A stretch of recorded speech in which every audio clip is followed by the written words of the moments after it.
안녕하십니까 믿음의 형제자매 여러분. 오늘은 2018년도 4월 21일 토요일입니다. 저는 현재 경기도 양평에 있는 한 산의 정상에 올라와 있습니다.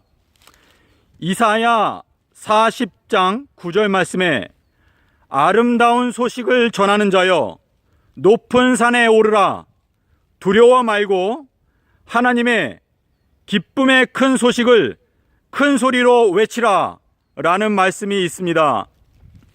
저는 미국에서 지난 5년 동안 제가 추진하던 선교 사업을 이제 미국의 모든 생활을 다 접고 한국에 나와서 향후 5년 동안 한국에 있는 기독교인들, 하나님의 말씀을 진심으로 사랑하는 자들을 위해서 제가 아름다운 소식을 전하기 위하여 한국에 나왔습니다. 제가 여기 올라오는 길에 중간에 흔들바위가 있습니다. 예수님의 십자가 사건은 시온의 견고한 기초돌, 모퉁이돌, 기초석을 완성하는 사건이었습니다. 예수님께서는 말씀하시기를 내가 이 반석 위에 나의 교회를 건축하겠다라고 말씀을 하셨습니다. 믿음의 형제자매 여러분, 저희들은 예수 그리스도 위에 세워지는 새 예루살렘, 하나님의 성전에 사용되는 벽돌의 일부라는 것을 기억해야 합니다. 예수님께서 말씀하시기를 너희가 이 성전을 헐라 내가 3일 동안에 일으키리라 말씀을 하셨습니다. 베드로는 그 말씀에 심오한 뜻을 깨닫고 예수님께서 3000년 동안 새 예루살렘을 건축하게 된다는 비밀을 깨닫게 되었습니다. 여러분, 흔들림이 모든 기독교인들에게 이르러 오게 될 것입니다. 그 흔들림은 바로 예수님의 입에서 나온 말씀과 기존의 기독교회의 지도자들이 가르쳐 왔던 교리 사이에서 우리가 어떠한 선택을 해야 하는지 직면하게 될 때 저희 각자의 마음 가운데 흔들림이 이르러 오게 될 것입니다.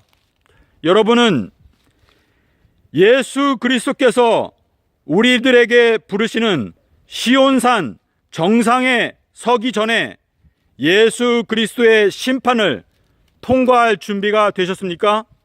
여러분 각자가 창세기 1장 5절, 창세기 1장 16절, 마태복음 12장 40절을 읽어보시고 과연 내가 갖고 있는 믿음이 하나님의 심판을 통과할 수 있을 것인가?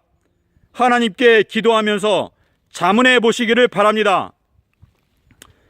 디모데후서 4장 1절에 있는 말씀, 하나님 앞과 산자와 죽은 자를 심판하실 예수 그리스도 앞에서 엄숙히 저 김은혁은 여러분 앞에서 온 마음을 다하여 증거합니다. 예수님께서는 서기 30년도 4월 5일 수요일 날 십자가에서 죽으시고 4월 9일 일요일에 부활을 하셨습니다. 서기 30년도 수요일 날 십자가에서 죽으시고 일요일 날 부활하신 이 단순한 진리를 여러분께서 이 말세에 깨닫게 되신다면 여러분의 믿음은 영원한 반석 예수 그리스도 위에 설 수 있게 될 것입니다. 믿음의 형제자매 여러분, 예수님께서 수요일 날 돌아가시고 일요일 날 부활하신 이 진리, 서기 30년도의 십자가 사건에 대해서 성경 자체로 여러분의 마음 가운데 확고한 확신을 얻게 된다면 여러분께서는 다니엘서 12장 12절에 나오는 1335일의 비밀을 깨달을 수 있게 될 것입니다.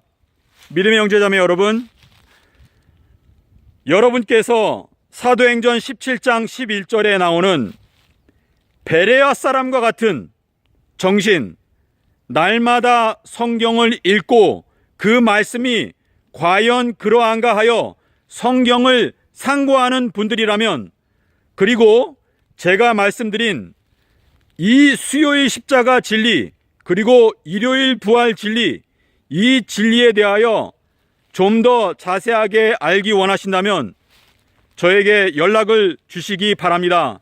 저는 이 기별을 전하기 위해서 이 세상에 존재하고 있습니다. 제 전화번호가 010-9918-2261,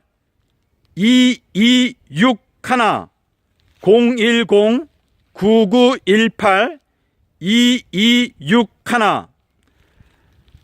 여러분께서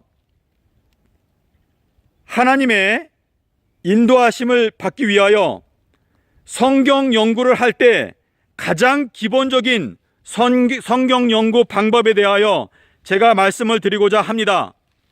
많은 하나님의 진리의 말씀을 사모하는 분들이 이 교회, 저 집회를 찾아다니는 것은 좋습니다. 그렇게 할 수 있습니다. 그러나 여러분께서 어떤 기별을 듣든지 그 기별에 대하여 하나님의 말씀으로 재점검하는 그러한 과정이 필요합니다.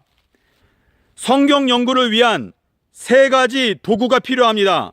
이 말세에는 저희가 남녀노소하고 어느 누구나 성경을 연구할 수 있는 모든 준비를 하나님께서 갖추어 놓으셨습니다. 첫 번째, 성경. 두 번째, 성구사전. 세 번째, 성경사전. 그리고 여러분께서는 원어 성경을 보셔야 합니다. 여러분께서 히브리어, 헬라어를 몰라도 이 말세에는 누구나 하나님의 말씀을 분별할 수 있도록 하나님께서 원어 성경과 관련되어 있는 어플, 핸드폰 어플리케이션을 여러 군데에서 저희가 쉽게 얻을 수 있습니다. 여러분, 저희들의 영생에 관한 문제를 가볍게 취급하지 마시고 저희가 지금 현재 고3 수험생이라고 생각을 하시고 또는 사법고시를 본다는 마음으로 좀 더 우리의 마음에 채찍질을 가하여 하나님의 말씀을 연구하는 그러한 분위기가 저희들의 마음 가운데 조성된다면 얼마나 좋겠습니까? 믿음의 형제자매 여러분, 저는 비천한 사람입니다. 하지만 저는 저의 양심에 손을 얹고 예수님께서 서기 30년 수요일날 돌아가시고 일요일날 부활하신 그 명백한 진리에 대하여 지난 5년 동안 외쳐왔습니다. 여러분께서 어떤 종파에 속해 있든지 상관이 없습니다. 이것은 불변하는 진리입니다.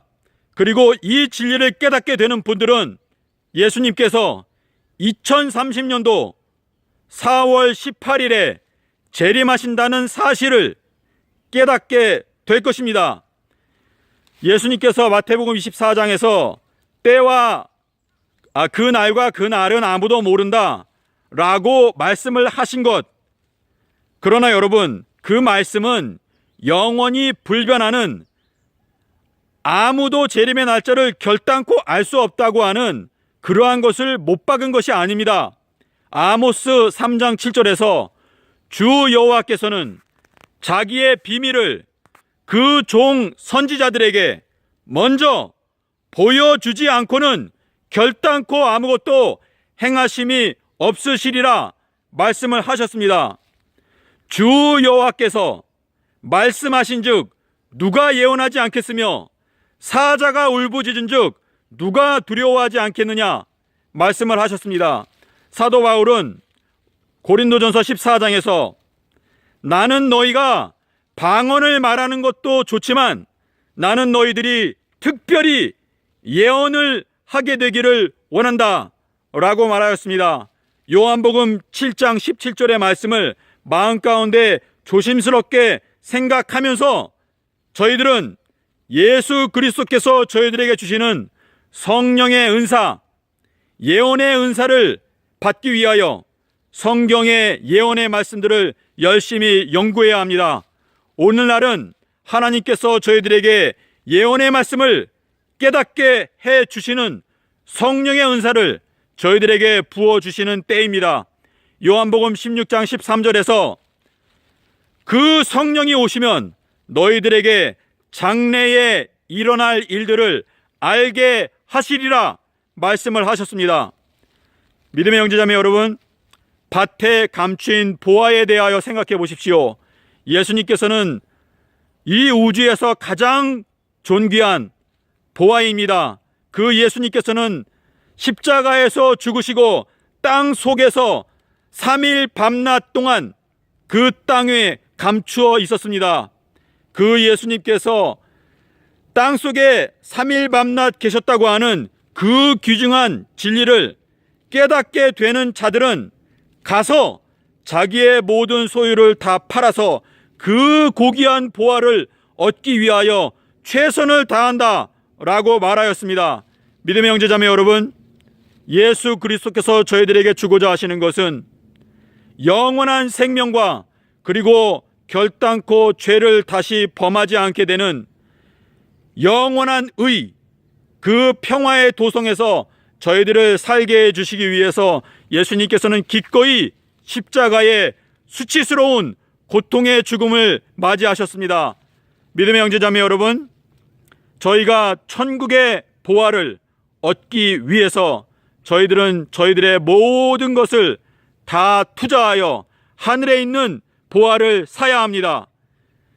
이 말세에 여러분의 마음 가운데 방해가 되고 영생의 길을 걸어가는데 귀찮은 것들, 모든 방해거리, 유혹거리, 그러한 것들을 단호하게 벗어버리고 저희들은 이 말세에 예수 그리스도의 영원한 생명의 말씀을 얻기 위하여 전력을 기울여야 할 것입니다. 믿음의 형제자매 여러분, 이 세상은 점점 어두운 가운데로 들어가고 있습니다.